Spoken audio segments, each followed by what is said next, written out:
ഭൂമിയിൽ നമുക്ക് എത്രമാത്രം സമ്പത്തുണ്ടെങ്കിലും സന്തോഷം അനുഭവിക്കാൻ കഴിയാതെ പോകുന്നതിന്റെ ഏക കാരണം എന്ന് പറയുന്നത്, നാം ഈ ഭൂമിയിൽ ജീവിക്കുമ്പോൾ നമ്മളെ സൃഷ്ടിച്ച, നമുക്ക് പ്രാണൻ നൽകി നമ്മെ ഭൂമിയിലേക്ക് അയച്ച ദൈവത്തെ തിരിച്ചറിയാതെ നാം ജീവിക്കുന്നതുകൊണ്ട് മാത്രമാണ്.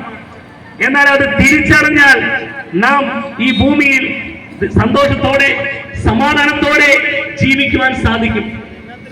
അങ്ങനെ ജീവിക്കുന്ന ഒരു വ്യക്തിക്ക് പാപത്തിന്റെ ലക്ഷണങ്ങൾ അടുത്തേക്ക് കടന്നുപോയാൽ മനസ്സിലാക്കാൻ സാധിക്കും. അവർ അതിൽ നിന്ന് ഒരു മോചനം നേടും. അല്ലാതെ കടന്നു പോകുന്ന ഏതൊരു വ്യക്തിയും പാപത്തിന് അടിമപ്പെട്ട് അവന്റെ ജീവിതം നിത്യനാശത്തിലേക്ക് കൊണ്ടെത്തിക്കും. നാം ഈ ഭൂമിയിൽ ജീവിച്ച് നല്ലതുപോലെ ജീവിക്കുന്നു എന്ന് ചിന്തിച്ചുകൊണ്ട് കാര്യമായില്ല. നാം ഈ ഭൂമിയിൽ ജീവിച്ച് മരണപ്പെട്ട് എടുക്കപ്പെടുന്നത് ദൈവത്തിന്റെ അടുക്കിലേക്ക് ആകണമെന്നുണ്ടെങ്കിൽ ദൈവം ഒരുക്കിയ അതേ പദ്ധതിയിലൂടെ തന്നെ കടന്നു പോകണം. ദൈവത്തിന് അതിനെ പ്രകാരം പറയുന്നു, കർത്താവായ യേശുക്രിസ്തുവിനെ കൈക്കൊണ്ട് അവന്റെ നാമത്തിൽ വിശ്വസിക്കുന്ന ഏവർക്കും ദൈവമക്കളായി തീരുവാൻ സാധിക്കും. നാം ദൈവമക്കളായി തീരുവാൻ സ്വർഗം കണ്ടുപിടിച്ച ഏക പദ്ധതി അത് കർത്താവായ യേശുക്രിസ്തുവാണ്. അതിന്റെ കാരണം ആദിമ മനുഷ്യനായ ആദവും ഹവ്വയും പാപം ചെയ്ത് ദൈവമായുള്ള ബന്ധം നഷ്ടപ്പെടുത്തിയപ്പോൾ ഭൂമിയിൽ ജനിക്കുന്ന സകല മനുഷ്യരും പാപത്തിന് അടിമയായിത്തീരുന്നു. ഈ പാപം എന്ന വൈറസിൽ നിന്ന് ഒരു മോചനം നേടിക്കൊടുക്കുവാൻ വേണ്ടിയാണ് കർത്താവായ യേശുക്രിസ്തു ഈ താണഭൂമിയിലേക്ക് കടന്നു വന്നത്. അവൻ ദൈവമായിരിക്കെ ദൈവമെന്ന സമത്വം മുറുകെ പിടിക്കാതെ ദാസരൂപമെടുത്ത് താണഭൂമിയിലേക്ക് കടന്നു വന്നത്, ദൈവം സൃഷ്ടിച്ച മനുഷ്യൻ പാപമെന്ന വൈറസിന് കീഴടങ്ങി നിത്യനാശത്തിലേക്ക് പോകുന്നത് ദൈവം മനസ്സിലാക്കിയപ്പോൾ ദൈവം മനുഷ്യനോട് മനസ്സലിവ് കാണിച്ചാണ് തന്റെ ഓമനപുത്രനെ ഈ താണഭൂമിയിലേക്ക് കടന്നു വരാൻ ഇടയാക്കി തീർന്നത്. എന്നെ കേൾക്കുന്ന പ്രിയമുള്ളവരെ, ദൈവം തന്നെ കടന്നു വന്നു എന്ന് പറയാം. ദൈവത്തിന്റെ രൂപം പറഞ്ഞാൽ സ്വർഗം ദൈവത്തിന്റെ സിംഹാസനമാണ്, ഭൂമി അവന്റെ ഭാഗമേളമാണ്.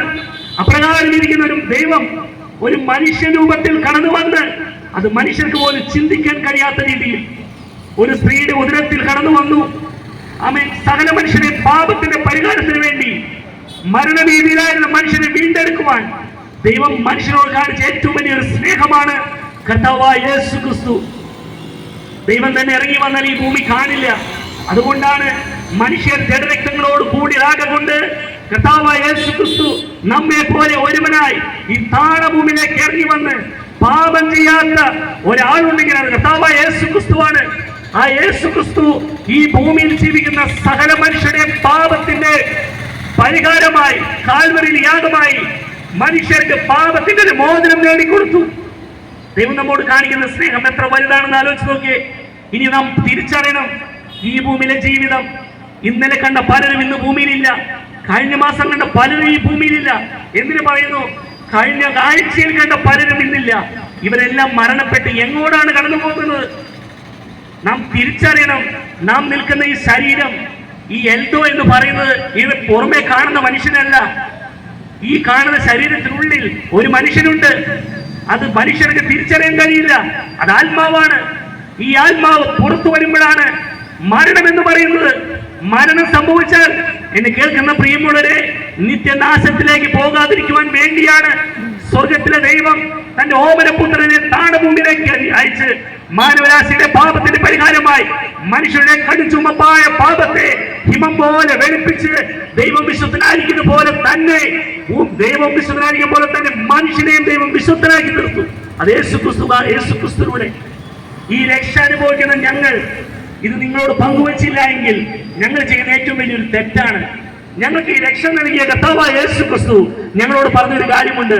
നിങ്ങൾ ഓർത്തിപ്പോയി സകല സൃഷ്ടികളോടും സുവിശേഷം പ്രസംഗിക്കുക, വിശ്വസിക്കുകയും രക്ഷിക്കപ്പെടുകയും ചെയ്യുന്നവരെ സ്നാനപ്പെടുത്തി ക്രിസ്തുവിന്റെ ശരീരമായ സഭയോട് ചേർത്ത് കൊള്ളുക. ഇത് ഞങ്ങളുടെ ഉത്തരവാദിത്തമായതുകൊണ്ട് ഇന്ന് ഭൂമിയിൽ പല സ്ഥലങ്ങളിൽ കടന്നു എന്ന് ഞങ്ങളുടെ അനുഭവ സാക്ഷ്യം നിങ്ങൾക്ക് മനസ്സിലാകുന്ന രീതിയിൽ ഞങ്ങൾ പറഞ്ഞുകൊണ്ടിരിക്കുന്നത്. ഇത് ഏറ്റെടുക്കുന്ന നിങ്ങൾക്ക് രക്ഷയാണ്. ഇതിങ്ങനെ ഞാൻ വിളിച്ചു പറയുമ്പോൾ 86-ൽ ആഴകത്തിൽ നിന്ന് സഹോദരന്മാർ ഞങ്ങളുടെ ദേശത്ത് കടന്നു വന്ന് ഇതുപോലെ ഞങ്ങളോട് സുവിശേഷം പറഞ്ഞു. അന്ന് എന്റെ കുടുംബത്തിലുള്ള ഒരു പിതാവ് അത്ര ഗമനിക്കാനൊന്നും പോയില്ല, അത് ശ്രദ്ധിക്കാൻ പോയില്ല. എന്നാൽ ഈ പാപത്തിൽ നിന്നൊരു മോചനം വേണമെന്ന് ആ മനുഷ്യൻ രാത്രി കിടന്ന് ഉറങ്ങുന്ന സമയത്ത് ഈ വചനമെല്ലാം ചിന്തിക്കുവാനിടയായിത്തീർന്നു. എന്ത് ചെയ്യണമെന്ന് അറിയാതിരിക്കുന്ന ഒരവസ്ഥ. ഇവർ വീണ്ടും കടന്നു വന്നപ്പോൾ അവരോട് കാര്യങ്ങൾ തുറന്നു പറഞ്ഞു. എന്റെ പിതാവ് അത് ഏറ്റെടുക്കാൻ ഇടയായിത്തീർന്നു. എന്നെ കേൾക്കുന്ന പ്രിയമുള്ളവരെ, അതുകൊണ്ട് അഭിമാനത്തോട് വിളിച്ചു പറയാം, എന്റെ പിതാവ് അന്ന് ഈ രക്ഷ ഏറ്റെടുത്തുകൊണ്ട് തലമുറ തലമുറയായി ദൈവത്തിന്റെ മക്കളായി ഈ ഭൂമിയിൽ ജീവിക്കാൻ സാധിക്കുന്നു.